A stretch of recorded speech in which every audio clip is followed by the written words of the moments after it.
In this video, I'll show you exactly how to open Hostinger step by step so you can log in and get to your dashboard without any confusion. Whether you're trying to manage your website, check your hosting plan, or access your control panel, this guide will walk you through the fastest way to get in. If this tutorial helps you, please hit the like button and subscribe for more simple software guides just like this.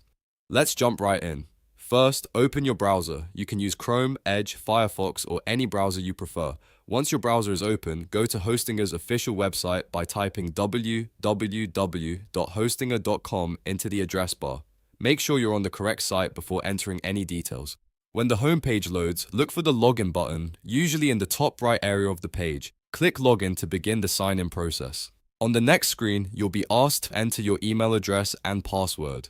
Type in the same email and password you used when creating your Hostinger account. Take your time here and make sure everything is entered correctly, especially if you copy and paste your login details. After that, click sign in. If your credentials are correct, Hostinger will log you into your account and take you straight to the dashboard. This dashboard is also known as hPanel, and this is where you manage your hosting services, websites, domains, and account settings. If you want to manage your sites after logging in, look for the website section inside hPanel. Click on websites and you'll be able to view and control your hosted sites from one place. That's the basic process for opening Hostinger and getting into your account. If you ever get stuck, just remember the flow. Open your browser, go to hostinger.com, click login, enter your email and password, and then sign in. Once you're inside, hPanel gives you access to everything you need in one place. If this video helped you out, make sure to like this video and subscribe to the channel for more easy step-by-step tutorials. Thanks for watching, and I'll see you in the next one.